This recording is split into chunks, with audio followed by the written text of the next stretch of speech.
Welcome to the AI show.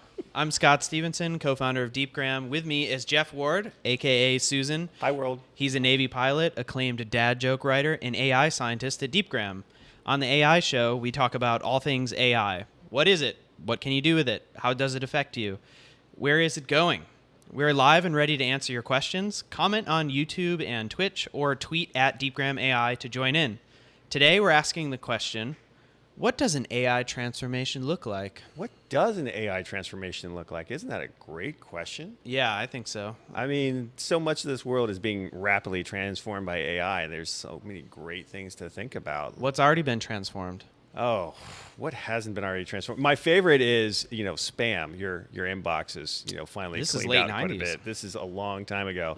Before that, you couldn't use this, and it really enabled us to have that medium. Without that, I mean, no one would use email. Not that people use email anymore. Do you still use email, Scott? Definitely. Okay.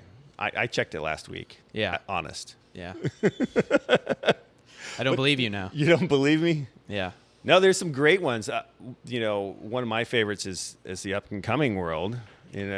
What's that? I think agriculture is about to be, or is in the middle of being massively transformed. That's my favorite one to think about right now. How about yours, Scott? That's true. Agriculture is getting pretty automated, right? Mm-hmm. You've got big tractors that are, talking to GPS. Well, I guess they're not talking to it. They're listening to a GPS and figuring out where they are and going and doing some pre-programmed thing. But yeah, I think AI applies a lot there. Mm-hmm. There is a tremendous amount of this world that is rapidly changing due to AI. It's mainly making those small decisions that, a person would learn to make those decisions pretty quickly and come off the cuff and say, okay, we're going to make this, we're going to make that. By automating that, you now free up those people to think about the bigger stuff. Yeah, it might even be an easy decision, for agriculture, if you see an area over here, the plants are smaller and over here they're bigger, it's like there's something different about that. Maybe it doesn't have enough water, maybe it doesn't have enough nutrients or something like that. It'd be easy for a human to come to that, but they would just have to go around and look at like every square foot, but that's like a pretty menial task. Yeah. Well, so on the note of ag, I'm going to make a little confession here. It's sort of my second. If I could jump to another field other than speech, it'd probably be the ag world and applying. You're machine into learning. it. I'm into it. Into it. It's just, obviously, it's something that every human on the planet deals with every single day. The results of agriculture. You need food. But it is just incredibly rife for a disruptive change from AI. I mean, take the example of, say, Is this because it's like simplistic or like what? Why? Well, we'll just take the savings that simple things could do, right? So a simple thing of, for instance, as you mentioned, and what's going on right now, monitoring your fields to say this area over here needs a little bit more water or needs a little bit more fertilizer. Being predictive and being proactive about managing a field of whatever resource. But that's a small thing, and those are fairly easy things. You can detect through all sorts of fairly cheap sensors, water Like what? levels and all that. What would a cheap sensor be? Would a cheap sensor be? Well, relatively cheap sensor. You could do infrared. You could just From what though? Like a farmer standing with an infrared gun? No, there's a couple big sources that have been used traditionally, satellites and light aircraft, but very lately a lot of UAVs are starting to take over. Aerial this world. imagery of some sort. Aerial imagery, and that's a fun one because not only the products that they return back can you analyze with machine learning techniques, but also the automation of flying around an area is inevitably going to be automated with machine learning. Right now, a lot of it. The ones I've been looking at, a lot of them are done by hand, but people flying planes, or people flying like that. or UAVs, that type of stuff. But it's pretty easy to imagine a world where you've got the tractor of the air, your UAV, taking over. Takes off from your barn. Yeah, it comes back. It does a lap every 2 hours and comes back to a charging station and just keeps doing that. You know. But there's what would it do with that data though? It looks around, it gets infrared, it gets visual. So you could do 100 different tasks. Again, the field one, I think everybody gets intuitively. Sure, I'm monitoring my crops and I can do that. But again, go to, say, cattle ranching, right? Where are my cattle right now? That's a pretty big question that you probably want to know. Have they, left your property? Do they have enough grass? Yeah. Are they in a good area? Maybe Yeah. I should, rotate them on a different field. Have they or eaten up something too like much? Yeah. Has a new calf been born? Are my fences secure? All these things are where the combination of this cheap sensor world and machine learning can come into play. You set up something that can fly around your area and it monitors fences and knows how to look for a fence that is damaged or a gate that is open. Knows how to look for your cattle and can recognize them and track them for you. And then you get all sorts of, much deeper products later on, like, being able to track, say, the growth rate of a cow over time, as opposed to bringing them back and weighing them and poking and prodding them for a half a day, which takes a lot of your time and takes that cow out of the grass where they're basically turning grass into money. So you'll be able to, personally identify the cow? Yeah, a personal facial recognition, but not facial It's recognition. sort of like cow book, Yeah. right? You open up the cow page Yeah. and it's got little, How much does it weigh? How much do I weigh today? What is it into? It likes to go over here. Yeah, I've been kind of favoring this hoof over here for the last couple of days. Mm-hmm. Maybe you should check this out, or ever since we've been in that field over there, we've been not as active. Maybe there's something in that field that's not helping us out, I see. Do you think there's anything down the line, meaning further along the pipeline, when you have some grain, now what? Like shipping it or storing it? Oh, as far as how machine learning will Yeah, take over machine that? learning, Of yeah. course. Well, the self-driving car revolution is taking that world over. Yep, trucking. Yeah, it's pretty sci-fi still to say, completely automated farm. But the deal is automate the simple stuff, the stuff that, it takes those very simple decisions. And then the bigger things, coordinating schedules, coordinating, big muscle movements, that kind of stuff now becomes the purview of the farmer, the rancher, the whatever.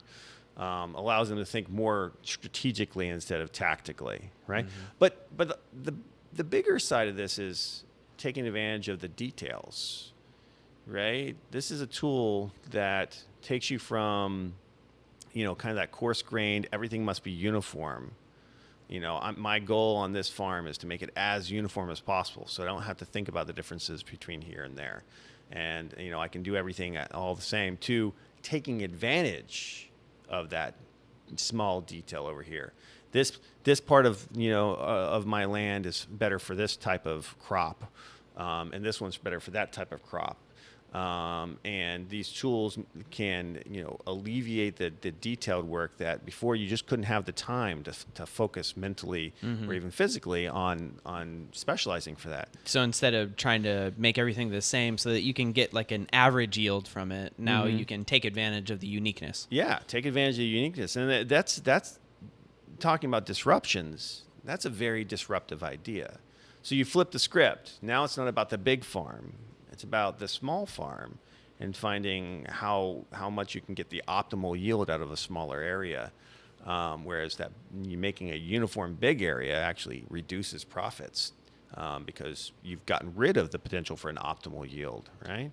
So there are a lot of AI startups sort of cropping up around this area. Why do you think that is? Well, it's trillions of dollars. Huge market. Yeah, with a T. Yeah. Huge market. Yeah. Do you think it's easy though? Hey, this is going to be an easy problem to solve. Nothing's easy. Nothing is easy. Is this going to be easier than something else? There's certain. I think there's certain low-hanging fruit that's easy in this market, and you're starting to see that more on the sensor side and on the simple data analytics side. Basically telling you this is how hydrated an area is and stuff like that. These are well-established things that have been there for a while, but giving that on a smaller scale to farmers, and is starting to happen on the smaller scale, happening on a larger scale, if that makes any sense whatsoever. But the harder, deeper questions of, like, for instance, trying to figure out the best crop rotation for this exact field, and and those types of problems are going to be a bit hard. They will be solved. Could I give you a time frame? No. Yeah.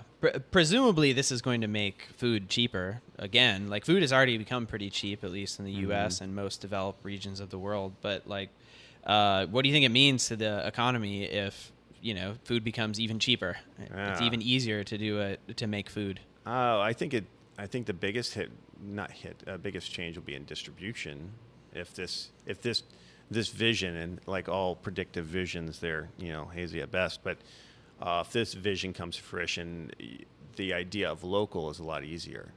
Not only, as you mentioned, on the infrastructure, or on the transportation shipping side. So if you have a small farm with a lot of specialized stuff, now machine learning could help manage a bunch of those small farms and get the distribution chain together to give the volume necessary that big companies would really pay attention to. I mean, so you've got 100 acres. That sounds like a lot, but that's not enough to keep grocery store chain X happy with you, right? But if you got several hundred of these farms, they're all kind of coordinated together.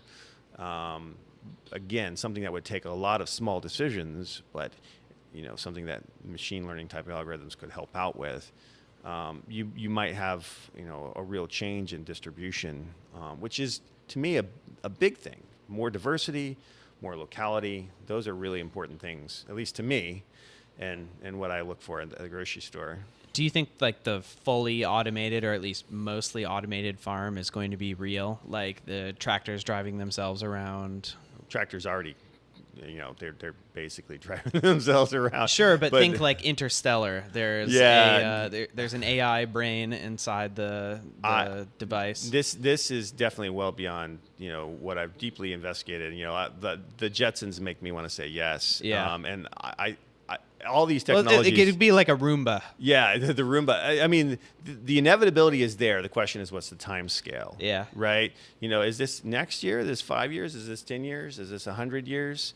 And what does it mean to be truly automated? Like, I mean, we're seeing the growth of the autonomous vehicle go from nothing to, we're really starting to see them in the public sphere this year.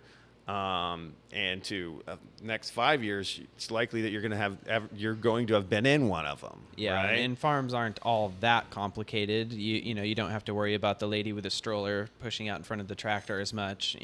Yeah, you can learn your land pretty quick. That's going back to the drone thing. That's what makes potentially automated drones around the farm a real possibility. Flying drones, like, okay, so the first time or two you're flying it around and you mark off, don't fly here, there are trees. So is ag going to be the only transformation we see? Agriculture? We should probably look for things that aren't going to be transformed. Yeah. Right? Yeah. Like, it's hard to what think. won't be touched? Yeah. Electricity will still be a thing. Hopefully. Yeah. Maybe when we unify all the forces in physics, we'll figure out that we can do You'll still something probably else. sleep in beds for a while. Yeah, at least. Well, when we go to space, will we? Yeah. Well, when we move to Mars. When we move to Mars, high gravity, we're going to have a bed. But again, to me, it goes back to people have the wrong view of machine learning and where its real power is at. The right view, to me, and this is again just Susan's view here, but getting rid of those smaller decisions, those tactical decisions, so you can focus on a higher strategy. And once you start doing that, you realize there's always something above that, right? There's always some new level of thought. Focus your creative energy somewhere else. Yeah, it's like, why spend 90% of your time down here doing this? So you could have your phone telling you that you definitely want Indian today, and I already ordered it for you, and it's on the way. It's predictive, and we don't have to decide what lunch we're gonna get then. Yeah, I'm probably gonna still be involved in my meal choices for a while now. You think? What if it's so good? You know, that's like, what? That's a danger. That's the whole reality distortion field problem that people get into with their What do you mean? Facebook, their feeds, right? Yeah, your feed. people are happy in their Facebook world, though. Yeah, you're happy until it comes crashing down. When does it come crashing down? Ever? When does it ever?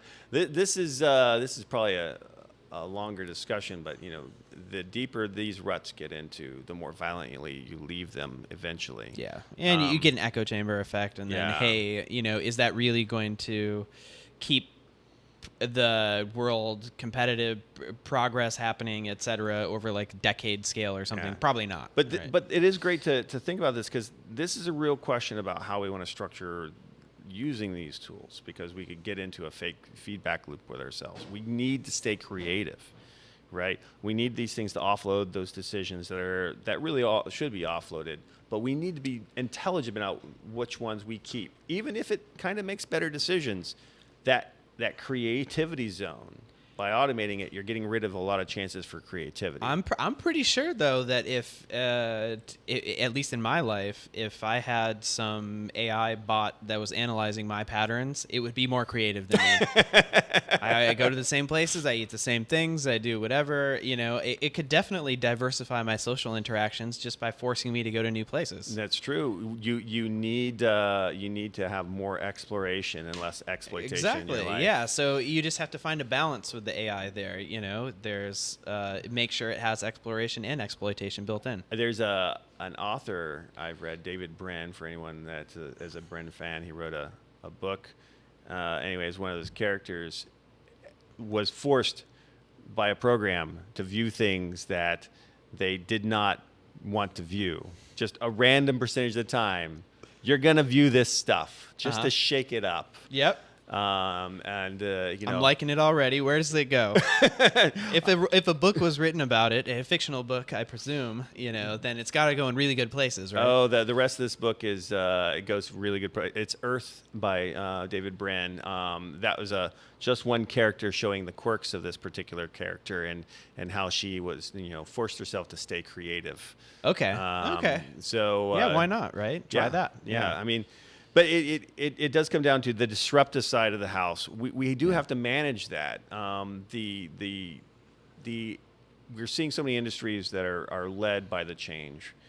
Staying ahead of the change is pretty hard, and making those intelligent decisions is really important. Intelligent decisions say, I'm going to offload this. I'm going to be creative over here. But yeah, I mean, how does this transform the industry? We talk about little bits and pieces, but how does it actually affect things in the long run? Like I said, this is especially in ag, it's a big disruption, or not disruption, it's a big change that flips the economies of scale. So now a smaller farm potentially is the more productive one, right? And this is because it has local knowledge, or? Well, like, why wouldn't a large farm be able to take care of, like, pixelize its areas and, take care of it really well? You're right, they can, but I think it now allows a small area to be productive. So the goal is focus on the small area, right? Big farms will have a natural tendency to still just make everything the same, right? I mean, as soon as you say I'm going to go large, why did you go large? Yeah. Right. Easier to manage. You went large because you wanted to make things more uniform, and there will always be a place for that. But this is an economic shift. I predict that will enable smaller farms. In a way that we haven't seen for quite a while. Do you think that data is a big differentiator there in the ag case? Yes and no. So I'm going to say in the lead up to these transformative times,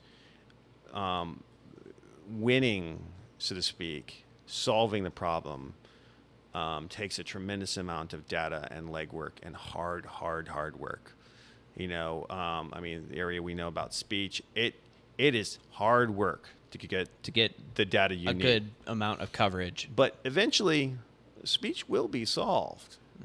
I'm not saying it's tomorrow, and I'm not saying you'll be able to, but you'll be able to just get a model that someone has put a whole lot of time, effort into, and the data that went into it isn't what was is Less and less distilled down to Yeah. this thing you just download and use. But the goal on that small scale is then to take it and specialize it based off of your local data. And this is hugely important. Again, to bring up the speech world, you can take a generic speech model and just give it a few hours and some specialized knowledge, and suddenly you just see massive improvements. And that's the same on the small farm side. So maybe they solve some of these big problems. It learns general themes. Themes, but then you specialize it with just a year or two worth of your own data, and suddenly it's really good at your farm. Right, and really good at making whatever decisions this particular thing was built to solve. Whether it's trying to track the growth rate of your animals, or trying to learn your land and what's best at. What do you think the key components of these transformations are? If you had to think of it in 3 steps or something. Well, you have to have the environment for the transformation to happen, and generally that means something that's been there for a while. Social environment, people kind of know how it already goes. It's already been figured out pretty well. Yeah, I mean, ag's been around, I've been told, more than a few years. Yeah.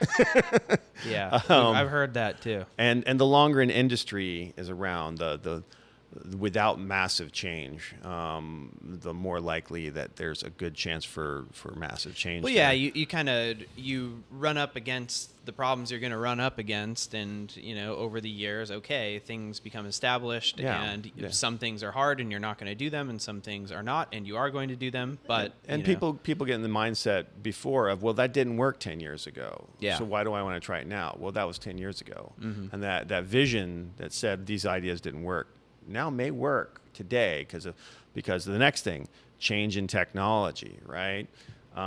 It's someone coming in from the outside with a different vision, generally powered by seeing what a technology can do today that maybe it couldn't do before. Or someone from the inside finding another... finding that notch That out kernel. of the wilderness, and suddenly getting a glimpse of vision and realizing, we're going to change it. Another great transformation right now that's happening is space. I mean, I'm a SpaceX fan. I'm not paid in any way, shape, or form. This isn't really an AI transformation. Maybe in how they develop some of their it just parts shows or something. this general transformation where a new vision came into place. Yep, it was one way for a long time. Rapidly replacing the old system. Let's take a decade or so to work on some stuff, and then... Yeah, and now the big companies that were in space are probably very worried about their technology. Yeah. SpaceX will be making all the money in the future. Yeah, it's great, but that's how these transformations generally happen. An industry that's been established for a while, it has players that are established for a while. They're big. They've been sitting there. Pretty complacent. Not necessarily complacent, but they just don't see the way out. Right? Yeah. They everywhere they looks a little worse than where they're at because they're stuck in a rut.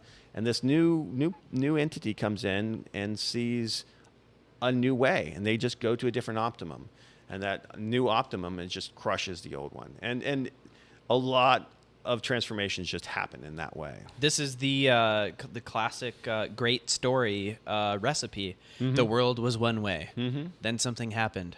Now it's a different way. Yeah, and suddenly the dust of those old companies, no one really remembers nobody them cares anymore. Yeah. And you're seeing a lot of big, old, massive companies that people aren't hearing about anymore.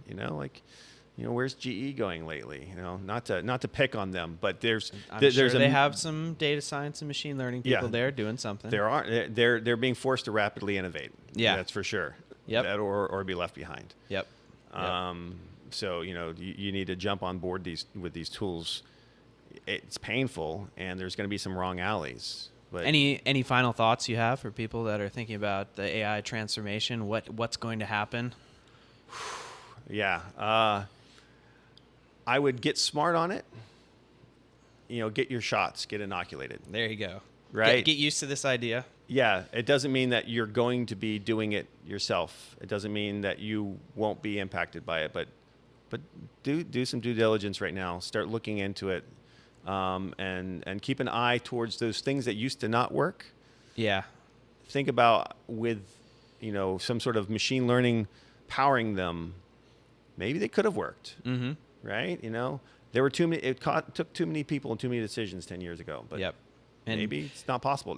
I would say AI is not going to change literally everything, but just like electricity didn't literally change everything, and the internet didn't literally change everything. It didn't? You know?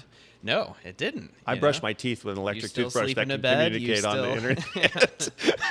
Yeah, but they're good. These transformations are usually good in certain areas, but they're like really, really good in those certain areas, and like make a big difference. Yeah. And so you'll see that when there's something along those lines of like, what's a mundane task for a human to do, but still takes human intelligence to do, at least right now.